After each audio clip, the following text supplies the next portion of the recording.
अस्सलाम वालेकुम, मैं हूं नकाश बलोच। एक सवाल जो आप लोगों की तरफ से काफ़ी ज़्यादा मुझसे पूछा जाता है, जिस पे मुझे कॉल्स और मैसेजेस भी काफ़ी ज़्यादा आते हैं कि हम लोग उम्रे पे आना चाह रहे हैं और हम लोगों को होटल चाहिए, हरम के नज़दीक भी चाहिए, सस्ता भी चाहिए और अच्छा भी चाहिए, और चाहिए भी 3 स्टार की कैटेगरी वाला। क्योंकि हर शख्स यही चाहता है कि उसको जो होटल मिले वो साफ़ सुथरा हो, उसमें खटमल या स्मेल वगैरह ना हो। और दूसरा जो सवाल होता है वो जो यूरोप में या अमेरिका में हमारे भाई बहन रहते हैं, जिनके पास वहाँ की नेशनैलिटी नहीं है, लेकिन उनको होता है कि हम लोगों ने उम्रा करने के लिए आना है, क्या हमें टूरिस्ट वीज़ा मिल जाएगा अगर या फिर हमें भी उम्रे का वीज़ा लेकर आना होगा। और इस वीडियो में मैं आपको उस स्कैम के बारे में भी बताऊंगा जो अक्सर ट्रैवल एजेंट आप लोगों के साथ करते हैं, कि जिसमें होटल आपको कुछ और बताया जाता है और दिया कुछ और जाता है। इस वीडियो को डिटेल में आपने एंड तक देखना ताकि आप उस स्कैम से भी बच सकें और आपको पता चल जाएगा कि हमारे साथ स्कैम हो रहा है या नहीं। और वीडियो के लास्ट में मैं आपको उन मंथ का भी बताऊँगा जिनमें अगर आप उम्रा प्लान करते हैं तो आपको होटल्स जो है 50% तक उनकी प्राइस कम भी होगी, नज़दीक भी होंगे और काफ़ी अच्छे भी होंगे। तो वीडियो शुरू करने से पहले हमेशा की तरह आपसे रिक्वेस्ट है कि अगर आप इस चैनल पर नए आए हैं और अभी तक आपने इस चैनल को सब्सक्राइब नहीं किया तो अभी सब्सक्राइब कर लें और बेल आइकन पर ज़रूर क्लिक कर लें ताकि आपको आने वाली मेरी सारी वीडियोज़ वक्त पर मिलती रहें। अगर तो आप अपना होटल ख़ुद बुक करवाना चाह रहे हैं तो ये 2-3 चीज़ें आपने नोट करनी है, जिसके बाद आपका वीज़ा बहुत आराम से सुकून से लग जाएगा। आपने सबसे पहले ये कंफर्म करना है कि होटल नुस्ख के साथ ऑथराइज़ हो। अब नुस्ख क्या है? नुस्ख एक्चुअली में गवर्नमेंट का एक इदारा है जो मिनिस्ट्री ऑफ हज और उम्रा के अंडर आता है, जो इस चीज़ को मेक श्योर करता है कि जो ज़ायरीन है, जो विज़िटर है, जो वो होटल बुक करवा रहा है उसको वही होटल दिया जा रहा है या कोई और दिया जा रहा है। क्योंकि 2025 के बाद गवर्नमेंट ने यही पॉलिसी बनाई है कि जो होटल नुस्खे के साथ ऑथराइज़ नहीं होगा उसके ऊपर वीज़ा नहीं लगेगा।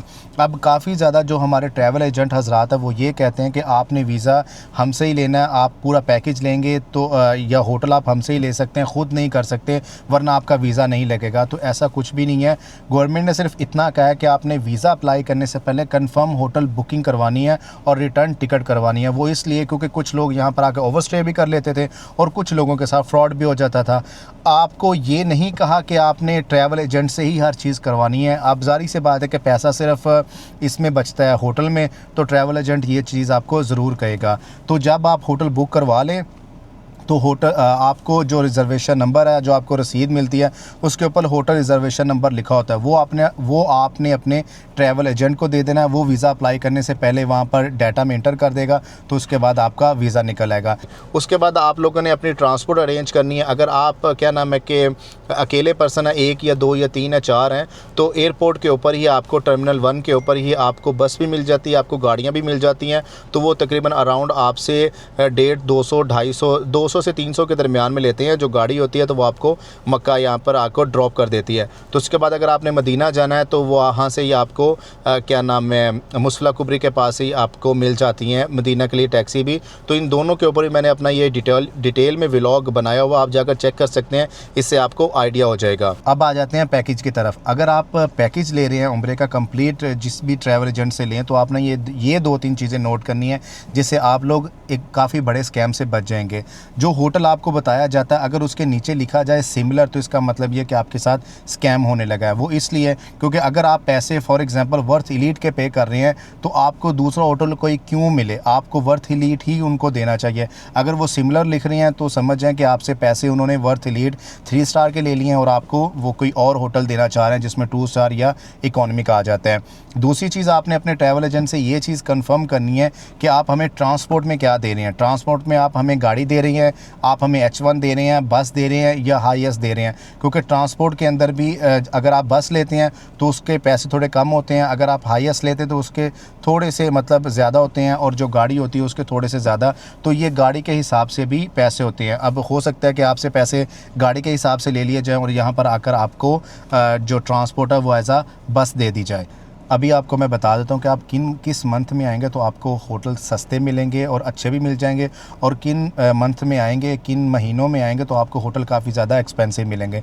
ये वीडियो मैं नवंबर 2025 में रिकॉर्ड कर रहा हूँ। अगर आप नवंबर से लेकर मार्च यानी कि रमज़ान तक आते हैं तो आप बेहतर ये है कि आप पैकेज लेकर आएँ, आप अकेले मत आएँ, क्योंकि इन महीनों के अंदर होटल पहली बात तो जल्दी मिलते नहीं, अगर मिले तो अच्छी क्वालिटी के नहीं या शटल बस सर्विस के अंदर आते हैं। और यहाँ पर ये एक बात काफ़ी फेमस है कि अगर आपने किसी से बदला लेना है तो आप उसको उम्रा लगवा दें और रमज़ान में उसको शटल बस सर्विस दे दें, फिर वो इबादत कम और सिर्फ फिर इंतज़ार में शटल बस सर्विस का ही खड़ा रहेगा। तो ये कहावत यहाँ पर काफ़ी ज़्यादा मशहूर है। लेकिन अगर आप लोग चाह रहे हैं कि होटल भी सस्ते मिले और नज़दीक भी मिले तो आप लोग हज के फ़ौरन बाद जो 4 महीने होते हैं आप उनमें आया करें। उसमें आपको होटल की जो प्राइस है वो भी 50% कम मिलती है। मिसाल के तौर पर अगर इन दिनों के अंदर नवंबर दिसंबर में अगर वर्थ लीड 600 रियाल चार्ज करा तो उन दिनों के अंदर वर्थ लीड 200, 220 या 250 तक मिल जाता है, क्योंकि ये सबसे पहला होटल जो 3 स्टार का आता है इब्राहिम खलील रोड के ऊपर।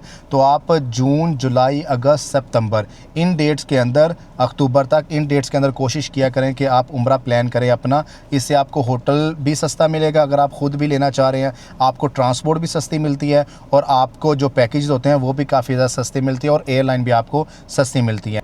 अब आ जाते हैं जो यूरोप में हमारे भाई बहन रहते हैं। अगर तो आप यूरोप में रह रहे हैं जिसमें शेंजन वीज़ा भी आ जाता है, जिसमें यूके आ जाता है या अमेरिका आ जाता है, अगर आपके पास उन कंट्रीज़ की नेशनैलिटी नहीं है, आपके पास सिर्फ वीज़ा लगा हुआ है, चाहे आप स्टूडेंट वीज़े के ऊपर हैं या मैरिज वीज़े के ऊपर है या जिस भी तरह का जो वीज़ा होता है उसके ऊपर आप वहाँ पर हैं और आपके पासपोर्ट के ऊपर स्टैंप लगी हुई है उस कंट्री की, तो आपको उम्रा वीज़ा लेने की कोई ज़रूरत नहीं है। चाहे आपका पासपोर्ट भी पाकिस्तान, इंडिया, बांग्लादेश या दूसरी कंट्रीज़ का हो, फिर आपको उम्रा वीज़ा लेने की ज़रूरत नहीं है। आपको ई वीज़ा मिल जाता है। आप सऊदी गवर्नमेंट की जो ई वीज़ा एप्लीकेशन है वहाँ पर आप फॉर्म फिल करें और आपको वीज़ा मिल जाएगा, बशर्ते कि आपके ऊपर आपके पासपोर्ट के ऊपर स्टैंप लगी हो या वहाँ का आपके पास जो PR है या रेजिडेंसी कार्ड है वो होना चाहिए। अगर आप ऑनलाइन भी वीज़ा अप्लाई नहीं करना चाह रहे तो आपको वीज़ा ऑन अराइवल भी मिल जाता है। उसकी $100 फ़ीस है। सम टाइम वो आपको 3 महीने का मिलता है और सम टाइम आपको 1 साल का मल्टीपल वीज़ा भी मिल जाता है। वीडियो डिटेल में बनाने का ये मकसद था कि इससे आप अपना जो बजट है वो बहुत आराम से, आसानी से प्लान कर सकते हैं कि आपने ऑफ सीज़न के अंदर जाना है उम्रा करने या आपने जब बिज़ी जो मंथ होते हैं उसके अंदर आपने जाना है, जिसको ये सीज़न कहते हैं कि आपने सीज़न में जाना है। इससे आपको ये भी काफ़ी हद तक कंफर्म हो जाएगा कि आपने अकेले ख़ुद होटल बुकिंग करनी है या आप लोगों ने प्रॉपर एक पैकेज लेकर जाना है, क्योंकि यही मेन और बेसिक क्वेश्चंस होते हैं जो हुज्जाज जब उम्रे पे आने लगता है तो उनके माइंड में काफ़ी ज़्यादा सवालात होते हैं। तो उम्मीद है आपको आज की इस वीडियो के बाद काफ़ी हद तक आपके माइंड में क्वेश्चन जो क्लियर हो चुके होंगे। अगर आपके माइंड में कुछ और भी क्वेश्चन है तो आप मुझे इंस्टाग्राम, टिकटॉक या फेसबुक के ऊपर भी मैसेज कर सकते हैं। इन तीनों के लिंक आपको डिस्क्रिप्शन में मिल जाएंगे। तो मुझे दे इजाज़त, मिलते हैं आपके साथ एक अगले व्लॉग में। तब तक ले अपना ख्याल रखिएगा। अल्लाह हाफिज़।